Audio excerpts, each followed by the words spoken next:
Jai Shri Swaminarayan. Welcome to the virtual lecture series of Construction Technology. Today, lecture number 38.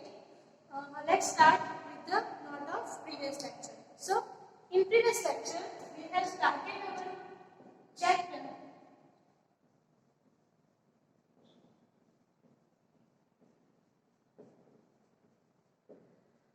named scaffolding.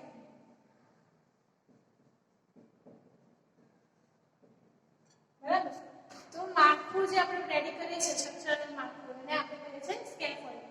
તો scaffolding કોને કહેવાય plus એના કયા કયા components છે એ આપણે કીધું કરે તો various components of scaffolding.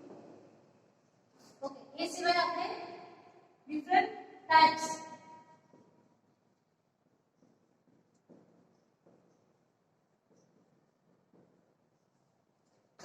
बराबर के जेमा फर्स्ट जे હતું એ છે સિંગલ સ્કેફોલ્ડિંગ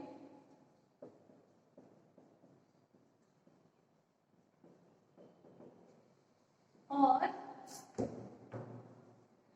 ब्रिकलेयर स्केफोल्डिंग बराबर. सेकंड जे આપણે ટુડેસ લેક્ચર ની અંદર કરીશું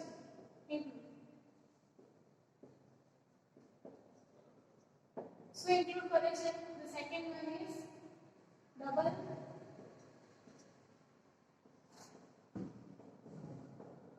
scaffolding. Okay, the third one is trestle.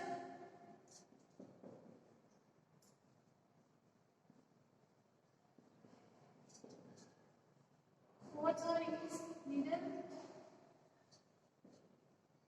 Fifth one is suspended.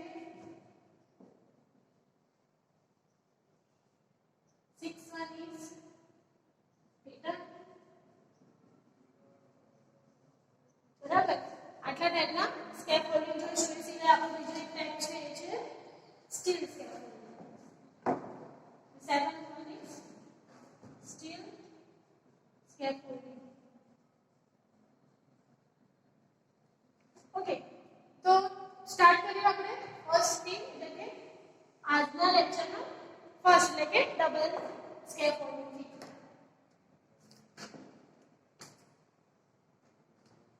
Second one is double scaffolding.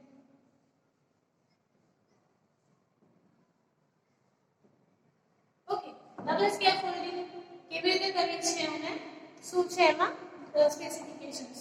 So this scaffolding is stronger than single scaffolding. Obviously એના નામ પ્રમાણે double છે એટલા માટે શું છે સિંગલ સ્કેફોલ્ડિંગ કરતા એની સ્ટેબિલિટી વધારે હશે. ઓકે, એ સિવાય it is used in the construction of stone work as it is difficult to provide. Okay, ક્યારે આપણે સ્ટોન યુઝ કરીએ છીએ તો જ્યારે સ્ટોન વર્ક કરવાનું હોય એ કન્ડિશનમાં આપણે ડબલ સ્કેફોલ્ડિંગનો યુઝ કરતા હોઈએ છીએ. Stronger than single used for the construction of stone.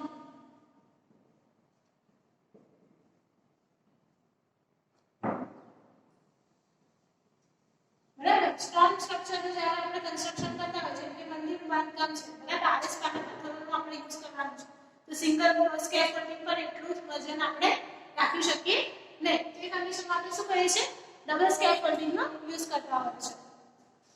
Okay, the framework is similar to the single scaffolding except two rows are of standards are be provided. બરાબર, શું હોય છે કે ચેન્જીસ એમાં તો કે જે આપણે કેના જેવું છે સિંગલ સ્કેફોલ્ડિંગ જેવું જ છે પણ આમાં આપણે શું કરે છે two rows of standards નો આપણે યુઝ કરતા હોઈએ છીએ. જેમ કે આ આપણું વોલ છે બરાબર અને અહીંયા આપણું પ્લેટફોર્મ છે. તો વોલ થી આપણે થોડી દૂર હાઈટ લેવલ આવ્યું સ્કેફોલ્ડિંગનું અંદર એના પછી તરત જ આવશે સેકન્ડ. તો બે સ્ટાન્ડર્ડ્સ આપણે યુઝ કર્યા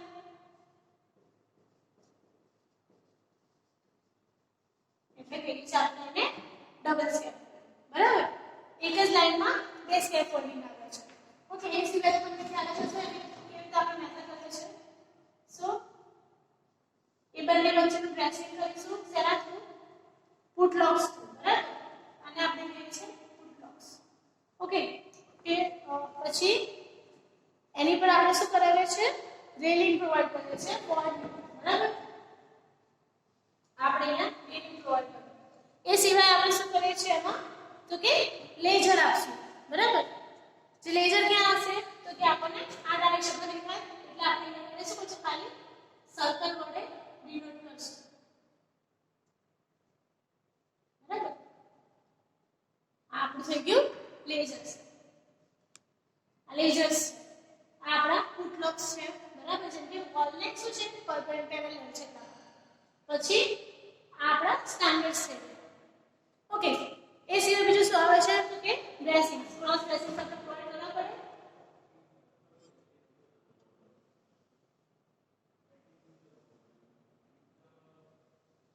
ઓકે, આ થઈ ગયું આપણું ક્રોસ બ્રેસિંગ, બરાબર. તો આટલી એની ગોઠવણ હોય છે કે જેમાં આવે છે નીચે તો પહેલા તો આવે પ્લાન, સ્ટાર્ટિંગ થી કરીએ. આ થઈ ગયા આપણા પ્લાન, બરાબર. આને કહીએ છીએ આપણે પુટલોક,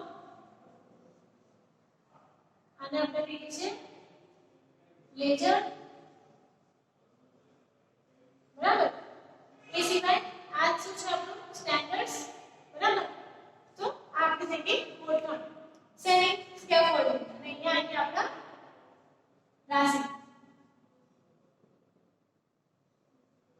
ઓકે, આ આપણી છે વોલ. ખ્યાલ આવ્યો? ડબલ સ્કેફોલ્ડિંગ એટલે કે આપણે શું કરીએ છીએ? ડબલ સ્કેફોલ્ડિંગ વાળું માળખું રેડી કરીએ છીએ કે જેમાં બે સ્ટાન્ડર્ડ આવતા હશે એકબીજાની પાછળ પાછળ, બરાબર. એટલે બે જ આપણે ટાઈપના આપણે જેવું સિંગલ સ્કેફોલ્ડિંગમાં કરીએ છીએ એવું આપણે બે વખત એરેન્જમેન્ટ કરેલી હશે. ઓકે, કેટલું સ્પેસિંગ આપણે પ્રોવાઈડ કરીએ છીએ? તો કે the distance between face of the wall and the first row of standards is 20 to 30 cm. એટલે અહીંયા શું કરવું? તો કે આ જે ફેસિંગ છે, બરાબર, wall to first row of standard એ કેટલું રહે છે? તો કે 20 થી 30 cm. ઘણું ઓછું અહીંયા આપણે ડિસ્ટન્સ પ્રોવાઈડ કરીએ છીએ, બરાબર. એ સિવાય તો કે the distance between two rows is about 1 meter, બરાબર. બંને રો વચ્ચેનું જે ડિસ્ટન્સ છે આપણે કેટલું આપીએ છીએ? 1 meter, બરાબર. એટલે આ ટાઈપની આપણે ગોઠવણ કરીએ છીએ. સમટાઈમ્સ આને વધારે સ્ટ્રોંગ છે એટલા માટે એને આપણે ઇન્ડિપેન્ડન્ટ સ્કેફોલ્ડિંગ તરીકે પણ ઓળખીએ છીએ. એટલા માટે એને ઇન્ડિપેન્ડન્ટ સ્કેફોલ્ડિંગ પણ કહેવામાં આવે છે. એ પછી જોઈએ આપણે સેકન્ડ વન એટલે કે નીડલ ટાઈપ ઓફ સ્કેફોલ્ડિંગ.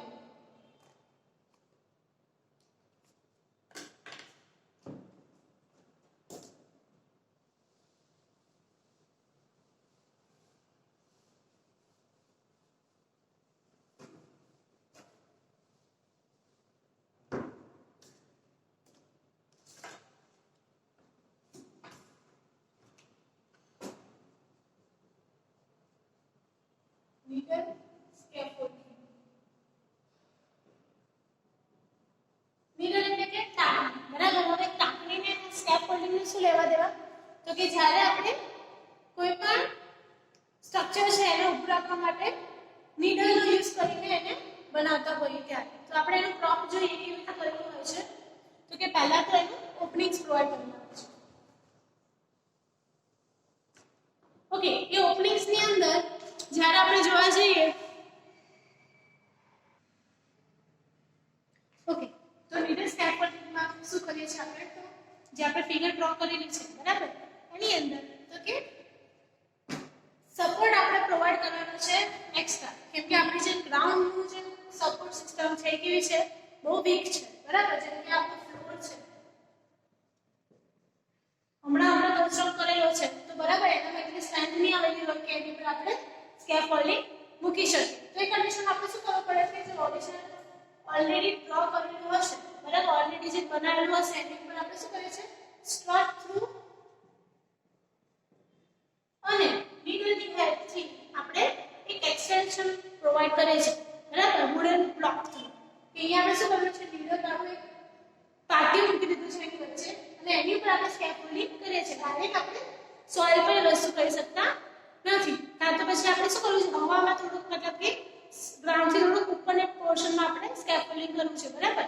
તો એ કન્ડિશનમાં પણ આ વસ્તુનો યુઝ થતો.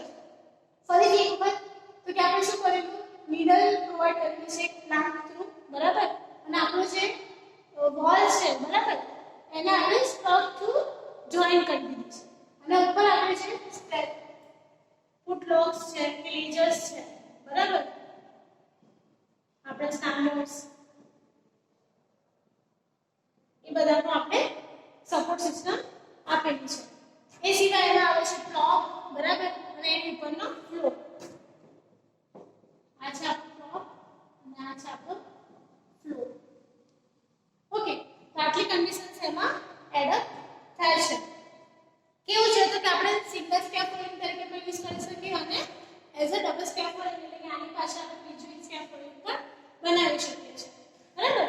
અને જે બોક્सेस જેવું દેખાય છે શું છે આપણા વર્કિંગ પ્લેટફોર્મ.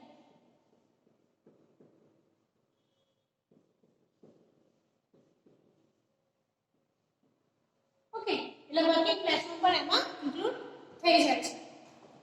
ક્યારે ક્યારે યુઝ કરવો પડે છે તો કે જ્યારે ગ્રાઉન્ડની સપોર્ટ સિસ્ટમ કે વીક હોય આપણો ત્યારે, પ્લસ જ્યારે આપણે construction of upper part of the wall is to be carried out.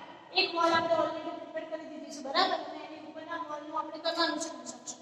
પણ આપણી વોલ હજુ એટલી સ્ટેબલ નથી કે એની પર આપણે બાજુમાં સ્કેફોલ્ડિંગ આપીને એને વર્ક કરાવી શકીએ. તો શું કરીએ છીએ આપણે, એક ટાઈપનું અરેન્જમેન્ટ આપણે વોલને સપોર્ટ તરીકે લઈને કરતા હોઈએ છીએ.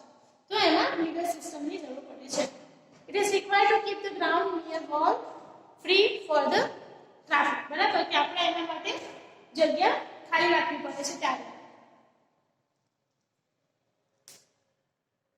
તે કન્ડિશનમાં આપણે શું કરીએ છીએ, થોડું જેમ કે તમે કોઈ રેસિડેન્શિયલ બિલ્ડિંગ જોવો છો, નીચે શું છે આપણું પાર્કિંગ એરિયા છે, આ આપણું રેસિડેન્શિયલ બિલ્ડિંગ છે, બરાબર, બિલ્ડિંગ છે. ઓકે, અહીંયા આપણે પાર્કિંગ એરિયા છે, બરાબર. તો અહીંયા આવર જવર થશે તો આપણે ત્યાં આગળ સ્કેફોલ્ડિંગ ગ્રાઉન્ડ પરથી ના આવી શકે. તો એ કન્ડિશનમાં શું કરે છે, તો સ્કેફોલ્ડિંગ આપણે ક્યાં આગળ આપીએ છીએ, થોડું ઉપરના લેવલ પર સપોર્ટ કરીએ, બરાબર. સપોર્ટ ક્યાં આપશું કે જે વોલ કે કોલમ જોતો હોય એની પર જ આપણે સપોર્ટ આપી શકીએ, બરાબર. તો આવી ટાઈપનું આપણે યુઝ પણ વધારે નીડલ સ્કેફોલ્ડિંગનો વપરાશ થાય છે. એ પછી આવે છે પ્રેશર સ્કેફોલ્ડિંગ.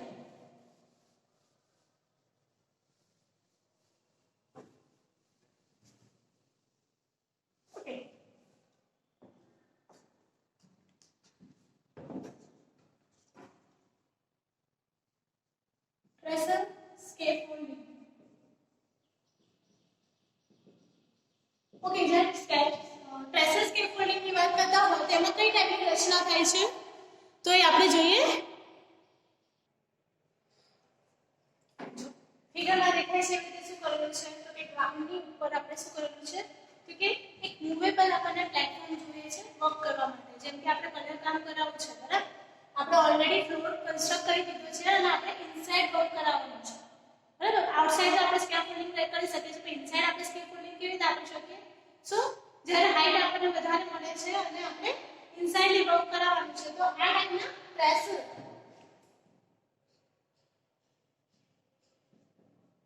ની ડિઝાઇન આપણે પ્રોવાઈડ કરતા હોઈએ છીએ, બરાબર. પ્રેશર યુઝ કરવા માટે થાય છે તો કે as a moving platform, moving platform તરીકે આપણે એનો યુઝ કરતા હોઈએ છીએ, બરાબર. તો ગ્રાઉન્ડ લેવલ છે, આ આપણો ફ્લોર છે, બરાબર, એની ઉપર પણ આપણો સેકન્ડ ફ્લોર આવી જાય છે, બરાબર, અને આપણી વોલ છે. તો જ્યારે વચ્ચેના પોર્શન પર આપણે વકરાનું ઓલરેડી ફ્લોરિંગ કમ્પ્લીટ થઈ ગયું છે તે કન્ડિશનમાં પ્રેશરનો યુઝ કરતા હોઈએ છે, બરાબર, અને આને કહીએ છીએ આપણું વર્કિંગ પ્લેટફોર્મ.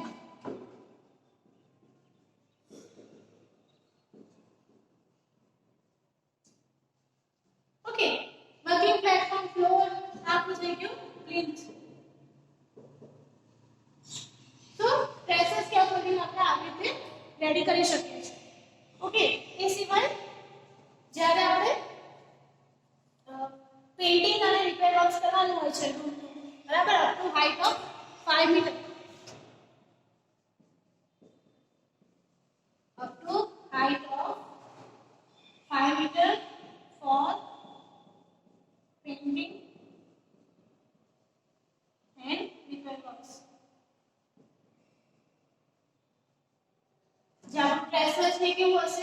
જગ્યાએ બીજી જગ્યાએ આપણે મૂવ કરી શકીએ એવું, જેમ કે ટેબલ આપણું હોય છે ઘરે એવું, બરાબર? તે ટાઈપની આપણી કન્ડિશન્સ થઈ ગઈ.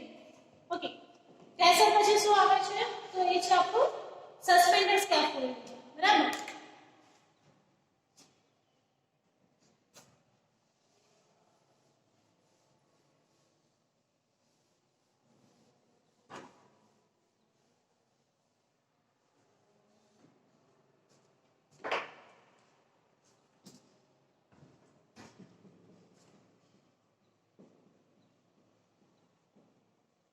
Suspended scaffolding.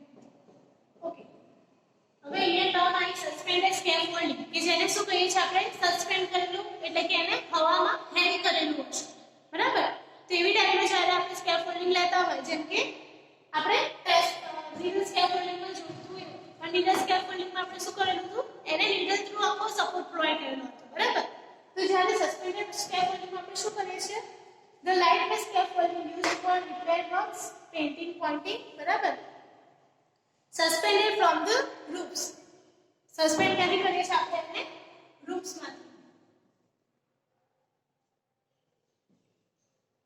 બરાબર? કેના માટે યુઝ થાય છે? For light work, light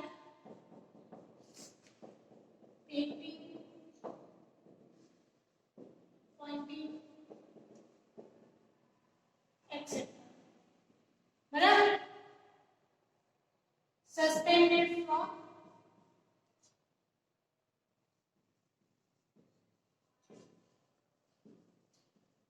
roof. તો આ ટાઈપનું આપણે સ્કેફોલ્ડિંગ યુઝ કરતા હોય છે, જેમાં ખાલી શું હોય છે? તો કે કાનું પાટિયું, બરાબર? જેમાં જે પણ વર્કર હોય બેસી શકે અને એને શું કર્યું હશે? દોરી થ્રુ, બરાબર? દોરી થ્રુ એના ઉપર જોઈન્ટ આપ્યું હશે આપણી રૂફ પર, બરાબર? તો આ ટાઈપનું જ્યારે કન્સ્ટ્રક્શન કરેલું હોય એટલે આપણો વર્કર જે છે અહીંયા વર્ક કરી શકે એવું એન્વાયરમેન્ટ પર કરેલું હોય, સસ્પેન્ડેડ એટલે કે લટકાવેલું, ત્યારે આપણે કહીએ છીએ ને suspended type of scaffolding. Okay, એ પછી જોઈએ સ્ટીલ સ્કેફોલ્ડિંગ. સ્ટીલ સ્કેફોલ્ડિંગ તેના નામમાં જ છે કે આપણે કયા મટીરીયલનો યુઝ કરેલો છે અહીંયા પર? સ્ટીલનો, બરાબર? તો સ્ટીલ સ્કેફોલ્ડિંગ કેવી રીતે વર્ક કરે છે? તો કે it is in place of timber, જ્યારે સ્ટીલ પ્રોવાઈડ કરતા હોઈએ, બરાબર? તો ડાયામીટર આપણે 40 to 50 mm ડાયામીટરની પાઇપ્સનો યુઝ કરીએ છીએ. 40 to 50 centimeter dia pipes can be used, બરાબર? instead of timber ની જગ્યાએ આપણે જાતેનો યુઝ કરતા હોઈએ. તો એના સેવરલ એડવાન્ટેजेस કયા છે? તો કે એની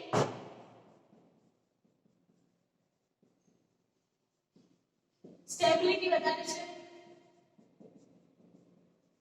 બરાબર? જલ્દી એને ચેન્જ કરવા પડતા નથી, એટલે શું છે? લોંગ લાસ્ટિંગ છે,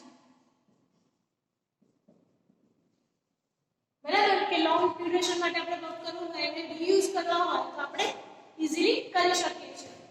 એ સિવાય લાઇટ વેટ હોય છે, બરાબર?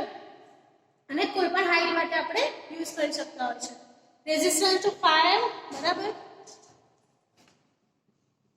resistance fire can be used at any height. Dismantling and connection are easy, બરાબર? તો આટલા બધા એના એડવાન્ટેजेस છે, બરાબર? કે સ્ટેબિલિટી હોય છે, લોંગ લાસ્ટિંગ હોય છે, ફાયરની સામે એ શું કરે છે? રેઝિસ્ટન્સ આપે છે. પછી can be used up to any height and also dismantling and નું જે કનેક્શન્સ આપણે પ્રોવાઈડ કરવાનું, ડિસમેન્ટલિંગ એટલે કે જ્યારે કામ પતી ગયું એને ખોલવાનું, બરાબર? અને કન્સ્ટ્રક્શન કરવાનું, તો બંને કામ એટલું ઈઝીલી થઈ શકે છે. તો ખાલી ડિસએડવાન્ટેજ કદાચ શું છે? તો કે એક તો એની હાઈ ઇનિશિયલ કોસ્ટ, કેમ કે સ્ટીલ ટિમ્બર કરતા મોંઘું પડે છે, બરાબર? પ્લસ આપણે એને મેન્ટેનન્સ કરવું પડે, એટલે કે એની જે બહારની વોલ જે આપણે સ્પાઇકો છે બરાબર એ આઉટ થઈ જાય, કાટ લાગી જાય, એના માટે એને કલરિંગ કરવા પડે. એ સિવાય આપણે શું કરવું પડે છે એનું તો કે સ્કિલ્ડ લેબરનો યુઝ થાય છે. જ્યારે એનું જોઈનિંગ કરવાનું હોય તેમાં સ્કિલ્ડ લેબર એટલે કે જે પણ સારા મજૂરો હોય એની જરૂર પડતી હોય છે. ઓકે, પછી છે લાસ્ટ આપણું પેટર્ન સ્કેફોલ્ડિંગ.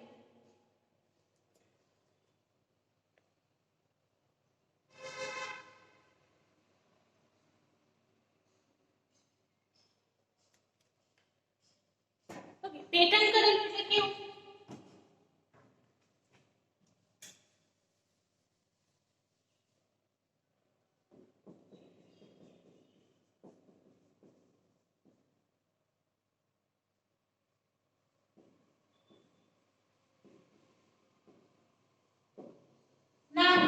બરાબર, કોઈ પણ કંપનીના નામ પર જ્યારે સ્કેફોલ્ડિંગ બનાવેલું હોય અને માર્કેટમાં એ શું થતું હોય એનું પ્રોડક્શન થતું હોય અને વેચાતા હોય તો એને આપણે કહીએ છીએ પેટન્ટ. એટલે કે એને ઓલરેડી પોતાના નામનું શું કરેલું છે, બ્રાન્ડ ઓપન કરેલી છે બરાબર.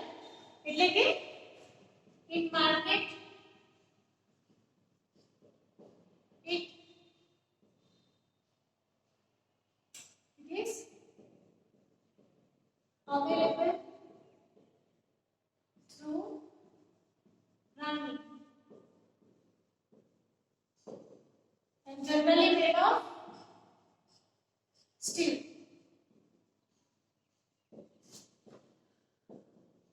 સારી ક્વોલિટીનું સ્ટીલ યુઝ કરીને કોઈ પણ બ્રાન્ડ આપણે એનું શું કરતી હોય, પ્રમોશન્સ કરતી હોય અને પછી વેચાતું હોય બરાબર, તેને આપણે કહીએ છીએ પેટન્ટ ટાઈપનું સ્કેફોલ્ડિંગ. સો આજના લેક્ચરના આપણા જેટલા પણ સ્કેફોલ્ડિંગ છે આપણે ડીપમાં જોયા છે બરાબર. હોપફુલી તમને બધા જ સ્કેફોલ્ડિંગ ઇઝીલી સમજમાં આવ્યા હોય.